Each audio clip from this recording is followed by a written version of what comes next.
Assalomu alaykum saboqdoshlar. Hozir biz arab tili grammatika darsligimizning 4-darsini o'qiymiz. Biz ilgirki soatdan boshlab arab tili grammatikasining xaritasi bo'yicha kelyapmiz. Ya'ni arab tili grammatikasini so'z va jumla haqida tadqiqot olib boradi deb so'zni 3 ga bo'lgan. Ism, fe'l, harf deb va buning tunishtirishlarni tunishib chiqdik. Undan keyin biz ismni mu'rab va mabni deb 2 ga bo'ldik. Biz mabni ismlarningki qismlar bilan tunishib chiqqan va tafsiliy holatda bir-birlab tunishib chiqyapmiz. Biz mabni ismlarni domairlar bilan tunishib bo'ldik, asmaul ishoratlar bilan tunishib bo'ldik, asmaul mavsul bilan tunishib bo'ldik. Endi keldik asmaul af'olga keldik. Asmaul af'ol degan nima? Ism fe'l, ya'ni buning birlik shakli ism fe'l. Ism fe'l degan nima deganda arab tilida bir-birlik ismlar bor. Ama bunun ma'nosi fe'l, ya'ni ish harakatni bildiradi. Ya hozirgi zamonni bildiradi yoki kelgusi zamonni yoki buyruq fe'lni bildiradi. Demak bu o'zi ism, lekin fe'l ma'nosi va bir-bir ismlar bor. Bu ma'nosi fe'lni bildirib tursa, nima uchun buni ism fe'l deb at qo'yib qo'ymaymiz? Nima uchun buni biz fe'llam deb atmaymiz deganda, chunki buningda fe'lning xususiyatlari yo'q. Biz yuqorida o'rgangan, birinchi darslarimizda o'rgangan fe'l qabul qiladigan alomatlarni qabul qilmaydi bu. Masalan, buningga sin kirmaydi, savf kirmaydi, qad kirmaydi. Eng muhimi bu fe'lga o'xshash turinlanmaydi. Shuning uchun biz buni ism fe'l deb ataymiz. Bu ismga tava, ammo ma'nosi fe'lga boshqa ism fe'l deb atalgan. Mana bu ism fe'llar arab tilida mabni o'zgarmas ismlar. Ism fe'l degani o'lchamlik buningki ta'rifati ismun yadullu ala ma yadullu alayhi al-fi'l.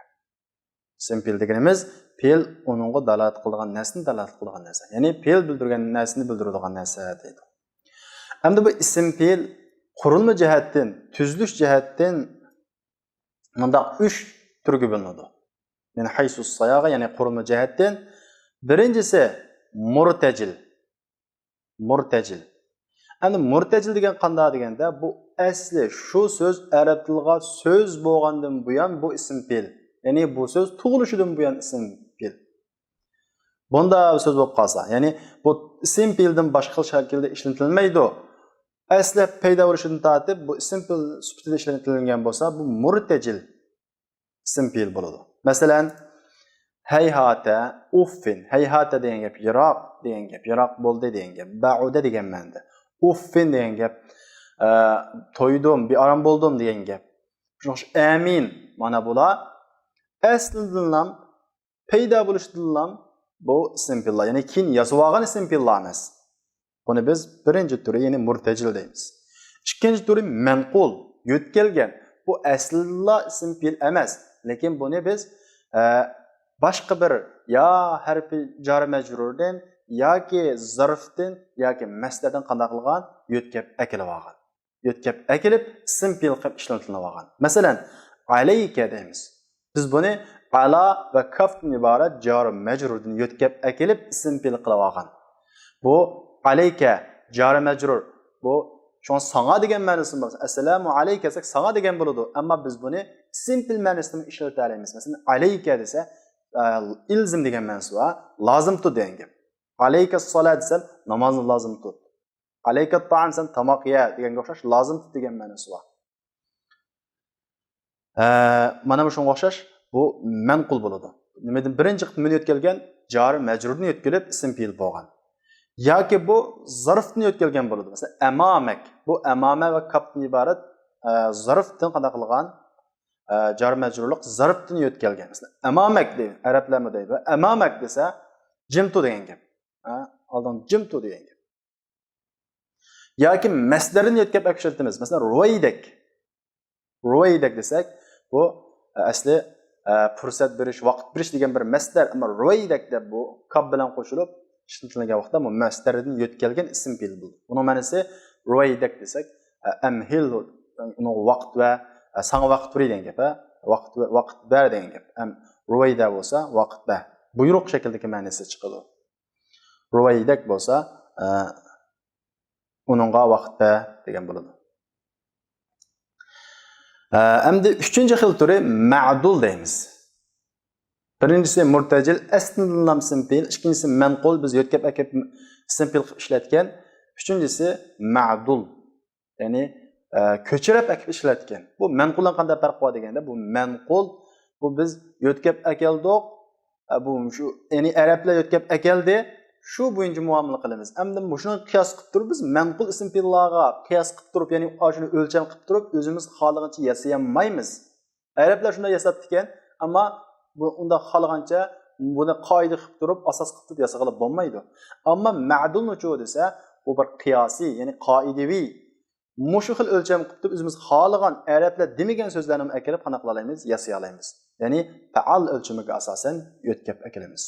Masalan, hadar desa, agah bo'l degan gap faal o'lchamida. Hadara degan fe'ldan chiqqan. Undan boshqa tarak desa, o'tiruk, tashla degan ma'noda. Qatal desa, urush degan ma'noda. Mana shunga o'xshash buyruq fe'lini chiqarib bo'ladi.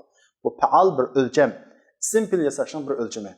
Faal o'lchamiga esa sulasi mujarrad tam mutasarrif fe'ldan chiqadi bu. Mushu fe'llardan faal o'lchamiga asosan ism fe'llarni yasasak bo'ladi. Endi bu zaman e'tibori bo'yicha, vaqt e'tibori bo'yicha ism fe'llar unda 3 turga bo'linadi.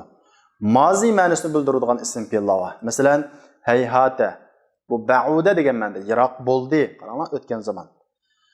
Mudori ma'nosi bor. Masalan, uffin desak, atadajjar, bir aram bo'ldim, to'ydim degan ma'noda. Bu bir aram bo'lyapman, qarama hozirgi zaman ma'nosi bor. Amir buyruq ma'nosi bor, ya'ni kelgusi zamonni bildirdi. Bu yo'q. Amin desak, istajib, ijobat qilgin degan gap, ya'ni bundan keyin kelgusi zaman ma'nosi bor. Demak, ism fe'l qurilma e'tibori bo'yicha murtajil, manqul, ma'dud deb 3 turga bo'linadi. Zaman e'tibori bo'yicha fe'l modi ma'nosidagi, mudori ma'nosidagi, amr ma'nosidagi deb 3 turga bo'linadi. Mana bu ism fe'l. Hamda mabni ismlarningki ism fe'ldan keyin ismi sod deb biz yuqorqi tizimlikda o'qidik. Ismi sod. Endi ismi sod degan nima desa, bu odatda har qanday bir ovozni do'rib deyilgan so'z, tovushni har qanday bir hayvonning do'riyle masalan, yoki har qanday bir hayvonotni yoki boshqa narsani do'rib og'zimizdan chiqqan tovush ismi sod deb ataladi. Bo'lami mabni? Ismi sod deganimiz kullu lafzin hukiya bihi sawtun deydi. Ovoz do'rilgan har qanday, hikoya qilingan har qanday lafzi deydi. Masalan, g'aq biz qoq deymiz Uyg'urchada. Arab tilida g'aq deydi ekan, qog'ining ovozi uchun. Yoki nax deydi ekan, tuguni qanday qilish uchun, cho'ktirish uchun. Nax biz eshakni xit deymiz shunda, bir ovozni hikoya qilamiz. Demak, shunga o'xshash ovoz bir hikoya qilingan lafzi, tovushlarning bo'ladi, ismi sod bo'ladi, bularning bo'ladi, mabni bo'ladi. Undan keyin biz ism murakkabni mabnilarning qatoridan sanadik. Endi ism murakkab. Endi murakkab ismlar bir qancha turlik bo'ladi, biz buni o'z-navbatida so'zlaymiz, ammo bu mabni ism bo'lgan. Bugungi darsimizga munosabatli bo'lgan murakkab ism qanday ism desa, biz beshida jumla deganni ikki so'zdan munosabat bilan tarkib topgan lafzi tovush dedik. Endi arab tilida ikki so'zdan tarkib topgan, ikki so'zdan birikkan, lekin hech qanday munosabat yo'q. İkisi birikti, lekin hech qanday bir munosabat yo'q. İkisi birlam so'zlab qoldi, yig'ilib akilib. Mana biz bu hozir o'qimoqchi bo'lgan murakkab ism bo'ladi. Bularning bo'ladi, mabni bo'ladi. Masalan, kullu ismin rukkiba min kalimatayn laysa baynahuma nisba deydi. Ikki so'zdan tarkib topgan har qanday ism, o ikkisining o'rtasida munosabat yo'q. Ya'ni o'rtasida munosabat yo'q, ikki so'zdan tarkib topgan har qanday ism murakkab ism bo'ladi. Ikki so'zdan tarkib topdi, lekin o'rtasida munosabat yo'q. Ya'ni ikki so'zning ma'nosini bildirmaydi, ikkisi birikib bir so'z bo'lib ketdi. Bu menda ikki turga bo'lib tushunsak bo'ladi. Birisi murakkabul adadi, birikma son. Bu qanday desa kullu adadayn baynahuma harfu atfin muqaddar deydi. Bu ikki son bo'lib, uning o'rtasida taqdir qilingan bir atf harfi bor. Bu ikkili partisi zavarga mabni bo'ladi. Masalan, 11, 13, 14, 19 gachilik bular hammasi 11. 11 ikkisi birikib 11 degan ma'noni bildiradi. Ikkisi birikib turib 11 deganni bildiradi. Ikkisi birikdi, bu ikkisining o'rtasida yoki bunda bir fe'l fa'illik yoki muzof ilaylik munosabat yo'q. Ikkisi birikib bir ma'noni bildirib berdi.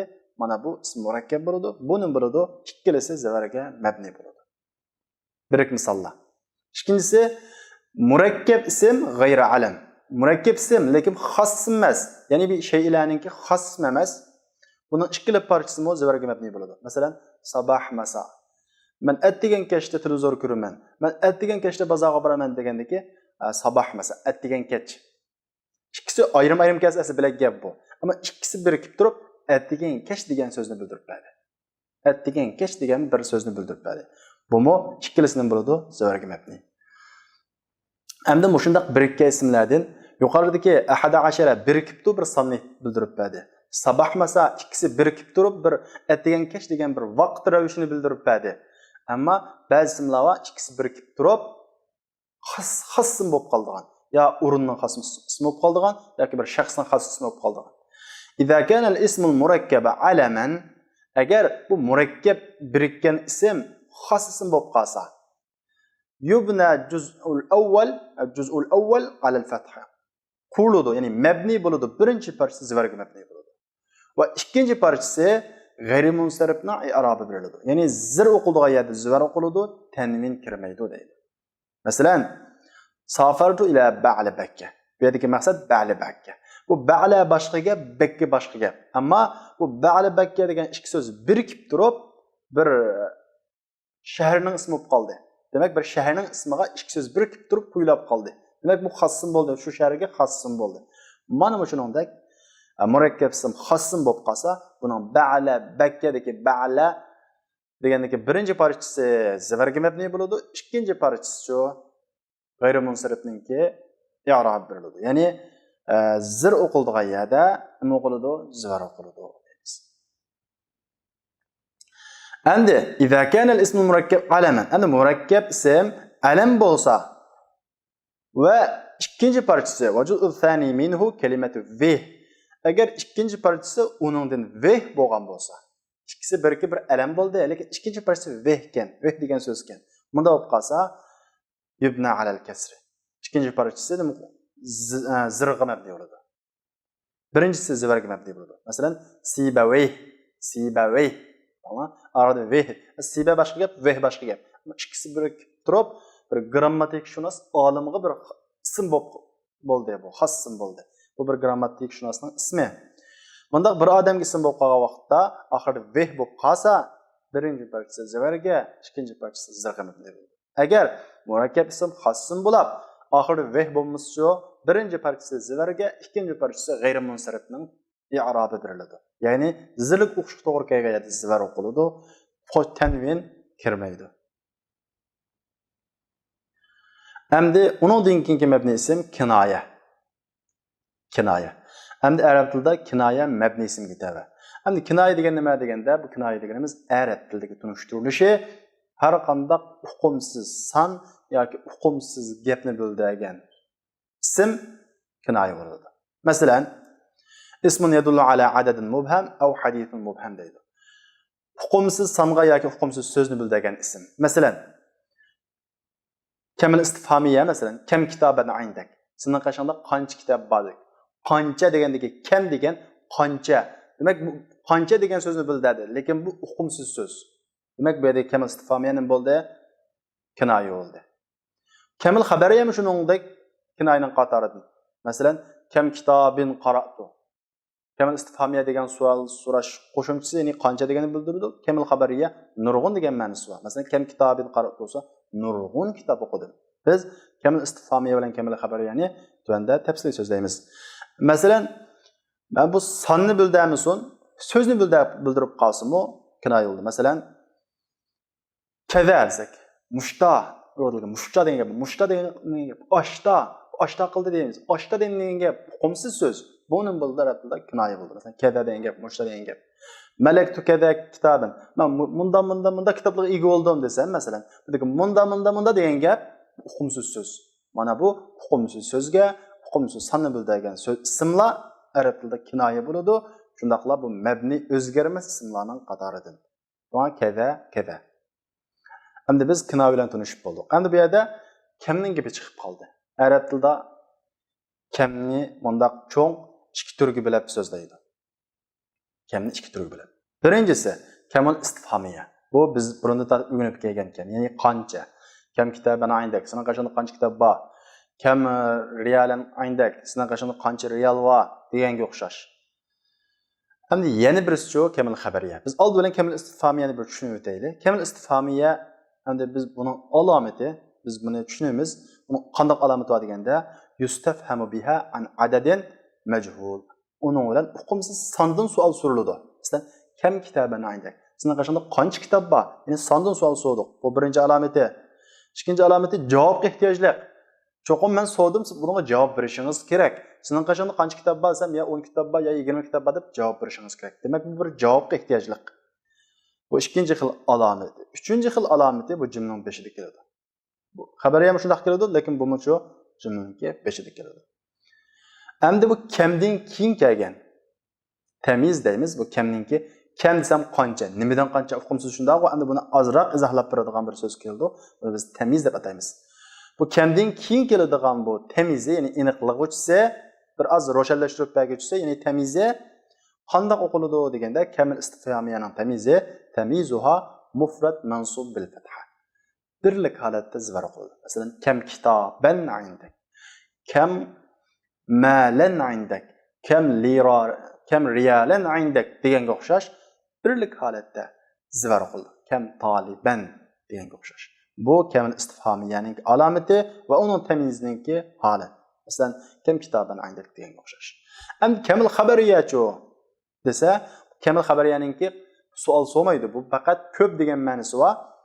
Buning alomati birinchisi tadullu alal kathra va la tas'al deydi. Bu ko'plikni bildiradi, so'maydi.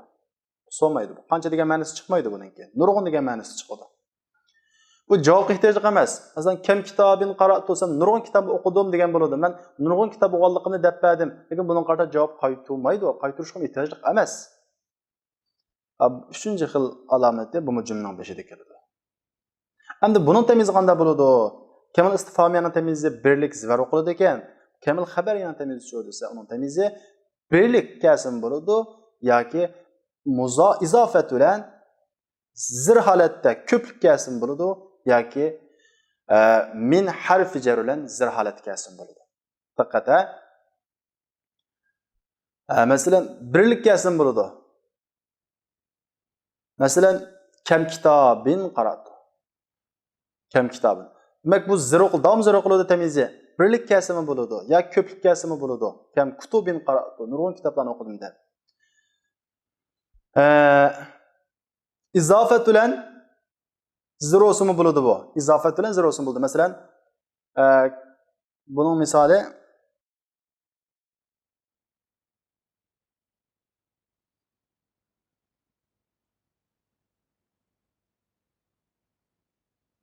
buning misoli biz mashqqa qalaylar, kallamga kam edi.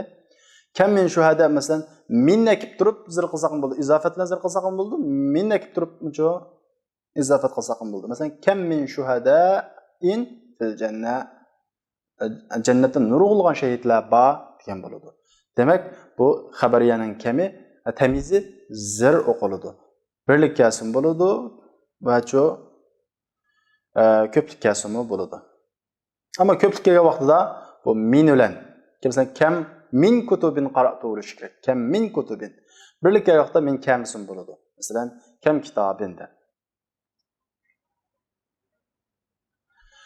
Bu kamning tunishtirishi mishada tugidi. Endi biz buning mashqiga o'taylik. Birinchisi istakhrij mimma ya'ti asmaul af'al va bayyin ma'aniha va naw'iha min haythu. Endi bugungi darsimizning ko'nikmasi biz birinchi asmaul af'allarni o'qidik.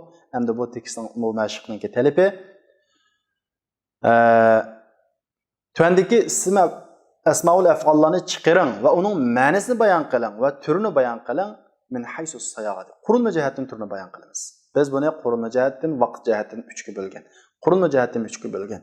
Vaqt jihatdan emas, qurilma jihatdan bayon qilasizlar va ma'nosini bayon qilasizlar. Ya'ni ism fe'l degan yerga ism fe'lni chiqarasizlar, ma'nahu degan uning ma'nosini yozasizlar, turi degan yerga uning turini yozasizlar qurilma jihatdan. Masalan, soh idza quri'al Qur'an. Soh degan gap uskut jintu degan gap. Ism fe'l soh degan ism fe'lni yozamiz. Uning ma'nosi uskut. Türücü murtajil bu. Aslında simpil bu. Halumma ila ta'lim ya şabab. Endi bu yerdagi ism fe'l qaysi? Ism fe'lni udulisiga yazsizlar, ma'nosini yazsizlar, uni turini yazsizlar. Hayhata nijahul kusul deydi. Bu odamning imtihondan o'tishi nihoyat yiroq. Dafa'i anil fadail va hadar min ar-razail deydi. Qaysi xil o'lchamda? İleykuma hadal mal fatasaddaqa bihi. Hayhatal amalu idza lam yas'aduhu al-amal. Shuni qo'shir, qolgan o'zing ishlaysan. Ikkinchi ko'nikma ixtar al-ijabat as-sahiha fi ma yali. Tuandagi ladin to'g'ri javobni tanlang deydi.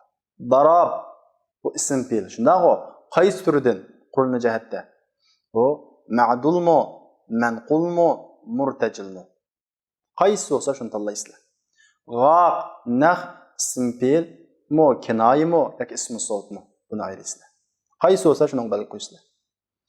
Min alamati kamal istifhamiyya, kamal istifhamiyaning alomatlari qatoridan tadullu alal kathra va la tas'al deydi. Bu ko'plikni bildiradi, so'maydi deydi. To'g'rimi, xato? La tahtaju ila javob, javobga ehtiyoj qolmaydi deydi. La yustafhamu biha an adadin majhul. Uning bilan hukumsiz sondan so'maydi, savol so'ralmaydi deydi. To'g'rimi, xato? Dal laysa min masala. Yuqori qismning hech qaysi emas. Ya'ni kamal istifhamining alomatlari yuqorida so'zlangan alif, ba, jimlarning hech qaysi emas deydi. Qaysi to'g'ri? Hech qaysi emasmi yoki jimmi yoki bami yoki alifmi? Shuni tanlaysizlar. Xabariyaning tamizi birlik zavar bilan zavar qiladi deydi. Zavarlik alomati bilan. Ba mufrad, ya'ni birlik yoki izofat bilan yoki harfi jar bilan zir qilinadi deydi. Qaysi to'g'ri? Kamal xabariyaning tamizi mufrad zavar qilamdi yoki mufrad zir yoki ko'plik izofat bilan zir yoki harfi jar bilan zir qilamdi deydi. Qaysi to'g'ri? Ondan keyingisi istakhrijul kinayat min al-jumal at-taliya. Tuandagi jumlalardan kinayatlarni chiqaring deydi. Ra'aytu kaza kaza imara fi shara. Yo'lda munda imoratlarni ko'rdim. Qala li akhi kayta zayta. Qarindishim menga ashta dedi. Buning ichida kinoya qaysi? Qolganini o'zing chiqarasiz. Uchinchi ko'nikma mayyiz naw' kamal istifhamiyya min al-khabariyya fi ma yali. Tuandagi kamal istifhamiyani kamal xabariyadan ayring deydi. Va munosib belgi qo'ying deydi. Diqqatda, kamil istifhamiyaning oxiriga so'roq belgisi qo'yamiz. Kamil xabariyaning oxiriga undash belgisi qo'yamiz. Chunki men nurg'un kitob o'qiyotdim. Ammo kamil istifhamiyaning oxiriga so'roq belgisi qo'yamiz. Agar jumla kamil istifhamiya bo'lsa, oxiriga nima qo'ysizlar? Savol, xabariya bo'lib qolsa, so'roq qo'ysizlar. Kam marji'an fil maktaba deydi. Qancha manba kitoblar bor.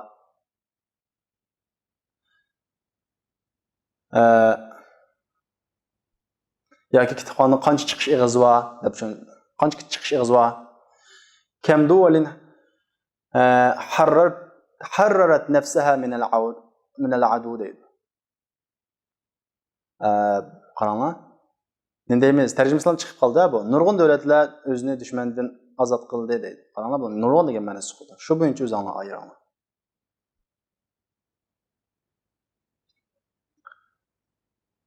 Ikkinchisi, tuandagi kamal xabariyani kamal istifhamiyaga aylantiring deydi. Qaranglar, kam kitobin qara'tu. Buni istifhamiyaga o'zgartirasiz. Hammasi kamal xabariya. Kam rijalin qabaltu. Kam min sadiqin araftu deganga o'xshash. Unda bo'lsa oqlashlar, bugungi darsimiz mush yerda oxirlashdi. Kelarki soatlik darsimizni ko'rishaylik. Assalomu alaykum.